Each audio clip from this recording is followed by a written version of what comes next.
শুভ সন্ধ্যা সবাইকে। ভোরের আলো নিউজে জানাই স্বাগতম। জাতীয় স্মৃতিসৌধে শ্রদ্ধা জানাতে এসে আওয়ামী লীগের ৮ নেতাকর্মী গ্রেফতার। নেশার টাকার জন্য কানের দুল ছিনিয়ে নিয়ে শিশুকে হত্যা, আদালতে আসামির জবানবন্দি। আজ সুপারস্টার নায়িকা শাবনূরের জন্মদিন। মামলার কারণে আহত কিশোরের সঙ্গে দেখা করতে পারছেন না আল্লু অর্জুন। এবারে বিস্তারিত।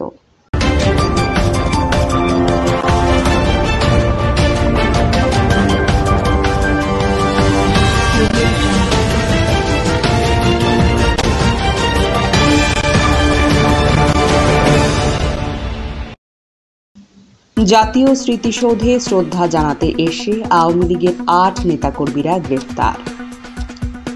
গ্রেফতার ব্যক্তিরা হলেন ঢাকা জেলা আওয়ামী লীগের সাবেক সাধারণ সম্পাদক এবং ঢাকা জেলা পরিষদের সাবেক চেয়ারম্যান মাহবুবুর রহমান, তার মেয়ে মহিমা রহমান, আশুলিয়ার পলাশবাড়ী এলাকার মিল্টন সূত্রধর, টাঙ্গাইলের নাগরপুরের তাইজুল ইসলাম, রংপুরের সাইফুল ইসলাম ওরফে শিহাব, নওগাঁর সেলিম হোসেন, গোপালগঞ্জের মোহাম্মদ রানা এবং ঢাকার দোহারের সালাউদ্দিন। গ্রেফতার সবাই আওয়ামী লীগের রাজনীতির সঙ্গে জড়িত বলে জানিয়েছেন পুলিশ। তাদের বাড়ি বিভিন্ন জেলায় হলেও সবাই সাভারের আশেপাশের এলাকায় বসবাস করতেন। প্রত্যক্ষদর্শী ব্যক্তিরা জানান, ঢাকা জেলা আওয়ামী লীগের সাবেক সাধারণ সম্পাদক মাহবুবুর রহমান সহ বেশ কয়েকজন আজ দুপুরে জাতীয় স্মৃতিসৌধে মুক্তিযুদ্ধের বীর শহীদদের প্রতি শ্রদ্ধা নিবেদন করতে আসেন। তারা সবাই স্মৃতিসৌধ চত্বরের মূল বেদির অদূরে অবস্থান নেন। পরে খবর পেলে আশুলিয়া থানা পুলিশ শ্রদ্ধাঞ্জলি জানানোর ফুলের তোড়া সহ ওই ৮ নেতাকর্মীকে গ্রেফতার করে আশুলিয়া থানায় নিয়ে যায়। নেশার টাকার জন্য কানের দুল ছিনিয়ে নিয়ে শিশুকে হত্যা, আদালতে আসামির জবানবন্দি।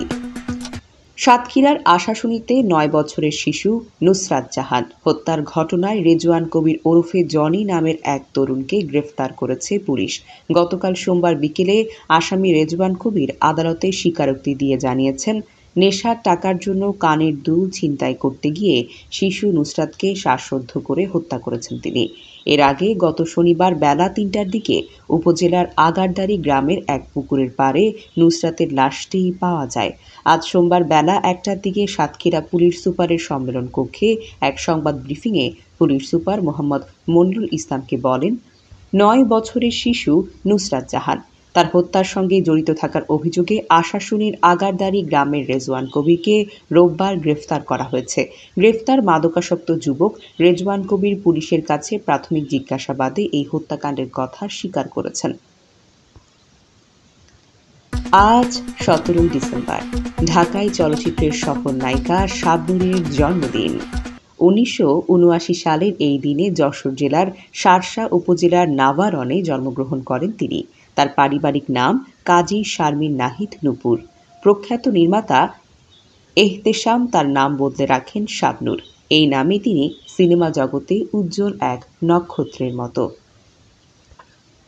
এহতেশাম পরিচালিত চাঁদনি রাতে চলচ্চিত্রের মাধ্যমে নায়ক সাব্বিরের বিপরীতে বড় পর্দায় অভিষেক হয় তার। প্রথম চলচ্চিত্র ব্যবসায়িকভাবে ব্যর্থ হলেও পরে সালমান শাহর সঙ্গে প্রায় প্রতিটি সিনেমায় দারুণ ব্যবসায়িক সফলতা নিয়ে আসেন তিনি। জনপ্রিয় সালমান শাহ এবং শাবনূর এই জুটির ১৪টি চলচ্চিত্র ব্যবসায়িক সফলতা লাভ করে। এই জুটির প্রথম চলচ্চিত্র হল জহিরুল হক পরিচালিত তুমি আমার, ১৯৯৪ সালে মুক্তি পায়। একই বছর আলম কিরণ তাদের নিয়ে ফারুক কবরী জুটির সুজন সখী এই চলচ্চিত্রের রঙিন পুনর্নির্মাণ করেছেন। ১৯৯৫ সালে স্বপ্নের ঠিকানা, ১৯৯৬ সালে স্বপ্নের পৃথিবী তোমাকে চাই, ১৯৯৭ সালে শিবলি সাদিক পরিচালিত আনন্দ অশ্রু এই জুটির উল্লেখযোগ্য এক ছবি। সালমান শাবনূর সালমান শাহের অকাল প্রয়াণের পর রিয়াজের সঙ্গে শাবনূরের জুটিও ছিল দারুণ জনপ্রিয় এবং সফল। মামলার কারণে আহত কিশোরের সঙ্গে দেখা করতে পারছেন না আল্লু অর্জুন। ছেলে শ্রীতেজের জন্য দুঃখ প্রকাশ করছেন তিনি।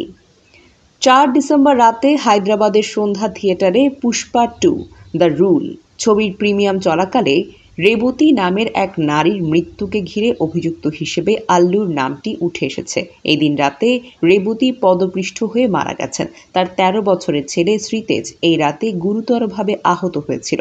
এখন সে হাসপাতালে চিকিৎসাধীন অবস্থায় রয়েছে।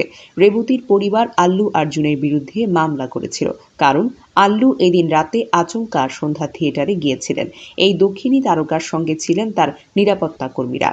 আল্লু প্রেক্ষাগৃহে হঠাৎ আসার পরে বিশৃঙ্খলার সৃষ্টি হয়। তাকে এক ঝলক দেখার জন্য মানুষের মধ্যে হুড়োহুড়ি পড়ে যায়। আর তার জের ধরে পদদলিত হয়ে প্রাণ হারান ৩৫ বছরের রেবতী।